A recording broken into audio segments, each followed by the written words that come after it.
Welcome to this video in which I'm going to talk about the INSEAD Business School, which has campuses in France as well as in Singapore. So if you're looking at applying to INSEAD this year, then you've come to the right place. First, let's look at the program itself. What works for INSEAD? The one-year program, correct? It's actually a crunched, it's not even 1 year, it's more like 10, 11 months. Accelerated learning, if you are looking at a one-year program, this is definitely one of the top 3 one-year programs in the world today, correct? So, definitely a top pick for a one-year program. Second is, it's truly international. If you think about it, most of the USB schools, though there is diversity, I agree that, they get 30-40% of the class from outside of the US. Predominantly, it's an American program, right? Same thing if you look at Europe. But if you look at INSEAD, the kind of diversity that you have, the kind of geographies that it covers, about 40 to 50 different nationalities every year in the program. So I think that's a huge plus. One more thing that probably works for INSEAD is the fact that it has dual campuses in France and in Singapore. So, it is possible that you take advantage of the exchange opportunity and you kind of do some courses in the other campus. So you actually get a mix of both. I think one thing, if you're looking at applying to INSEAD, is the fact that because it's such an international program, they require you to have some amount of international background. Okay, so make sure you go to the website. I'm just going to read out from the website this particular part. It says, what is the admissions criteria? Okay, and they put 4 admissions criteria. One is ability to contribute. Second is academic capacity. Third is leadership potential. Fourth is international motivation, which they describe as adaptability and flexibility in multicultural environments. So unless and until you have had an experience where you have worked so closely with people from different cultures, different geographies in your home country, right, this is going to be a little tough. So you need to have some amount of international exposure. So just keep that in mind while you're applying for the INSEAD program. Now let's look at the essays itself. So what we have over here is we have 4 job essays, and then we have what is called as motivational essays. So you have 3 motivational essays as part of it. So totally 7 essays. INSEAD application, we have seen every year. We have had students getting into INSEAD almost every year for the last many years. And one thing I can tell you is all the other schools, 1 week, 10 days, doable. But for INSEAD, takes a lot more. Okay, so you need to factor in more time for your application. Let's look at the job essays. I'm going to read out and I'm going to tell you what are the things that you should keep in mind. The first job essay says, briefly summarize your current or most recent job, including the nature of work, major responsibilities, and where relevant, employees under your supervision, size of budget, clients, products, and results achieved. You need to have a short answer. Now, the deal with this is, it is a crunch or a summary of your overall career progression, correct? Don't try to copy paste your CV over here. Try to be slightly more human in your approach. Try to describe it in a way that a layman can understand, because many of these essays are going to be looked by people who may not be in your industry. See, the resume that you send to prospective employers, you assume since they are in the same industry, same domain, they understand a lot of jargon, correct? For example, don't write 10,000 LOC, right? Say 10,000 lines of code. So you need to make sure that you are explaining it in a slightly simpler word. One key thing over here is it also talks about the results achieved. So you need to be able to quantify what you did. So it is not just what you did. Okay, so just don't go to your company portal, look at the job description for your particular title and copy paste and say, I developed, I designed, I managed. Also talk about what was the result. So here is a simple framework that you could use. situation, action, result. You could talk about the background of the project that was given to you, what you did in the project, and what was the result of the project, right? So you could basically break it up into 3 parts. The second job essay that you have is what would be your next term step in terms of position if you were to remain in your in the same company. Obviously, they are not just looking at the title. So don't say that I'm a manager, I'll become a senior manager, right? You need to also explain what would the senior management role entail, correct? Perhaps you need to talk about quantifying it, right? So if currently you're handling 10 accounts, as a senior manager, you will be responsible for, let's say, 50 accounts. So you need to basically quantify that. The third part, the third job essay, please give full description of your career since graduating from university. Describe your career path and the rationale behind your choices.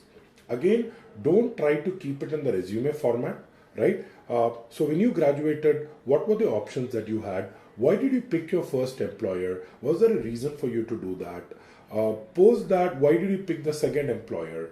Right? What was the learning that you had in the first employer? What is the learning that you had in the second employer? So you need to go gradually and take them through a journey which is your life.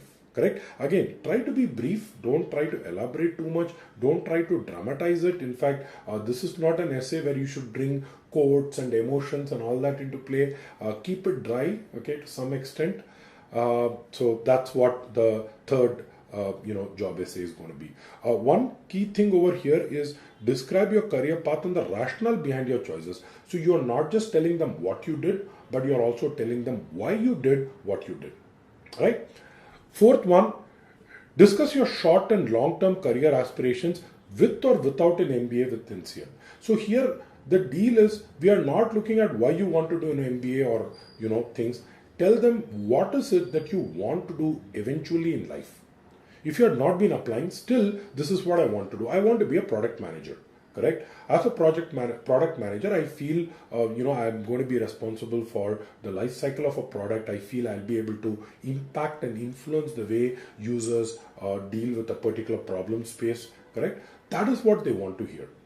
Long term, try to be slightly more, what I would say, you can dream about your long term. It may not be as concrete as your short term, but you could say that eventually I want to be in a role where I start my company where technology is going to impact directly, let's say, a particular area where you're passionate about.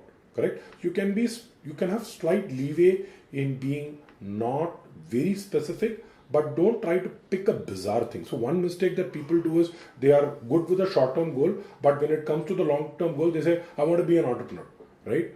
You want to be an entrepreneur is too vague, right? You have to be slightly more specific, tie it back to your passion, your motivation. Right? Now coming to so there is also an optional job essay, which is in case you are not currently working or if you plan to leave your employer more than 2 months before the program starts, please explain your activities and occupations leaving your job and start of the program. First, if you're currently unemployed, it's okay, right? You don't need to sweat it, but you need to show them how are you constructively utilizing your time, correct? You cannot say that I quit my job and I'm preparing for the GMAT and applying to INSEAD, correct? You need to say, oh, I'm taking these courses, I'm, kind of making sure that I'm investing in myself so that I can develop myself further professionally, or it could be a personal reason for which you have taken the sabbatical. Whatever the reason be, put it, make sure that you're telling them you're not sitting at home binge watching Netflix and goofing off, right? That's what they really want to know. Also, if you have plans to quit, so one of my students who went to INSEAD this year, he actually went and took his pilot license because that was his dream right from childhood. He wanted to be a pilot. And he said, I'm going to take this opportunity and, spend 2 months, 3 months, getting my pilot license. Now, that's something that is not related to an MBA, and people don't really try to see how are you putting all these dots in this perfect linear curve which is leading towards your goal. It's okay to do things that appeal to your passion, even if it doesn't link directly to your MBA goals. But if it is, then please mention it over here. Now coming to the motivational essay, the motivation essays. So there are 3 essays. Let's start with the first one. Give a candid description of yourself, who you are as a person, stressing the personal characteristics you feel to be your strengths and weaknesses and the main factors which have influenced your personal development, giving examples when necessary. You have about 500 words for this. Now, this is a slightly complex essay, so let's kind of go through it one by one. You need to talk about 2 or 3 life incidents, hobbies, things that happened to you, things you did. But out of these 2 or 3 things that you're going to talk about, you need to be able to cull out the strengths and weaknesses that you have discovered in yourself. Correct? So the strength weaknesses cannot be isolated and your stories cannot be like different. They have to be merged together. So let me give you an example. One of my students spoke about how she grew up in a joint family, right? And she said, growing up in a joint family, one thing that I realized was I always had to share my things, correct? And initially it was very tough because, as a kid, I would want everything, but, I would get like, every time my parents would get something, they would get like 5 of it because there were like 5 other kids growing up in the same family. And she spoke about how that deeply influenced who she was today, correct? Now she spun it as a positive, correct? Now, going ahead, she spoke about this particular thing that she, gained from her father. So her father was someone who believed that, you have to go all out and give it your best, correct? And she became at some point slightly high strung, right? It's always like, you're going to go for the kill. You always want 100% because it's not just what you're expecting from yourself, but it's something that you're expecting from others. So once she started working, she realized that, sometimes let perfection not be the enemy of getting things done, right? So she realized that there were constraints that she had to work around, and not everything goes according to the plan. But as a human, we have to know how to deliver the maximum, not the 10 on 10. But even if I get 8 out of 10, I'm fine with it. So this was a potential weakness. She said, still I go back to the, thing where I have this urge for perfection, but now I have perhaps come to terms with this fact. So you talk about a couple of strengths, you talk about, let's say, a weakness or 2, and then, you kind of weave your stories into it. At the end of the essay, what does INSEAD really want to know? It wants to know, who are you as a person? What are the gifts? What are the gaps? Correct? One mistake that people do in the weakness part is they kind of mask a weakness by saying that it's a strength. For example, in the earlier case, she said perfection is my weakness. Correct? It's not something that I'm proud of. But people say, oh, I'm a perfectionist, but hey, you know what? Sometimes I just have to deal with these people who don't understand what I am. Correct? Or here is another example of incorrect weakness. I worked so hard, right? I'm a hard worker. I don't know when to stop. I work for like 16 hours a day, right? And they try to showcase that as a weakness. A weakness has to be slightly more genuine, right? So that's pretty much the first essay that we have. As I said, you have to tie it together, and 500 words, 2 strengths, 1 weaknesses, 150 words to develop each story, 450 words, starting, finish, 50 more words, 500 words should be enough for that. Essay 2, describe the achievement of which you are most proud and explain why. In addition, describe a situation where you failed. How did these experiences impact your relationships with others? Comment on what you learned. 400 words for this. Very clearly, 200 words for success, 200 words for failure, 200 words for success. Talk about why you are proud of it. See, it does not need to be something that is earth-shattering, but something that you personally relate with so well. Correct? Maybe it was a small thing that you did at work and that completely changed your perspective towards leadership. Because that's an important thing, right? It says, explain why. Why are you proud? It is not just the what, it is also the why. And the second part, which is when you failed, again, similar to the weakness part, here again, what people do is they say, oh, I failed, but then eventually I succeeded. No, it has to be failed. There is really no escape. You failed. It was a spectacular failure. You learned, you fell flat on your face, but you know what? I got up. I bounced back. I learned so much about life. In fact, as I mentioned earlier, there is an elite Air Force where they actually ask this question. They say, have you failed? And if respondents say they have not failed, they are actually not considered for the elite corps. The reason being, if you have not failed in your life, you don't know what failure is. And B school can be a tough place. So they want people who have very high EQ, right? So that's a huge part of the whole B school experience, which is why the second essay is about your failure, right? Not so much about what happened. It's okay, you made mistakes, everyone makes mistakes. What did you learn? How has that, look at the second part, impact your relationships with others, right? So you also need to talk about how this success and failure has changed you as a person. If you have not thought about it, good time to think about it. Because as I said, EQ is a quality that INSEAD looks for in their applicants. Then you have the last one. Describe all types of extra professional activities in which you have been or are still involved for a significant amount of time. Now, this could include sports, clubs, music, arts, politics. How are you enriched by these activities?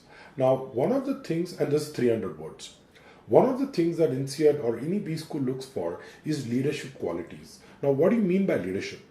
Leadership is when a person says, my life is not just going to work, coming back home, watching TV, going to sleep. I am passionate about certain things, correct? And a leader typically will have one more thing that he is kind of going to pursue on the side, right? So you need to pick what it is, you need to quantify it, but more than the what, again, I will tell you this, it is the why. Right? Why is that cause so dear to you? Why did you not pick something else? Why did you pick that sport? Why do you jam with your band every weekend? What about music inspires you? What can other people learn from you? Correct? So this is where and 300 words is plenty of space for you to elaborate on that part. And then there is the usual optional essay. Optional essay, as I have maintained, is if you have any gaps in your education, in your experience, optional essay is the place where you need to address. Or if there is something that you feel the admission committee needs to know, not something that you're trying to retrofit, a story which doesn't fit anywhere else. And you say, hey, you know what? I'm still left with this story. Let me just plug it in. Don't do that. You're better off not writing it than writing something stupid. So I know there is a lot for the INSEAD essays. In case you are applying this year, in case you think there is any way in which we can work together and we can provide you with the help, please let us know. You can click on the link below and let us know. As always, like and subscribe to our videos. We have MBA analysis for most of the top B schools, and please comment below. I would like to personally respond to each and every query that you have. Thank you.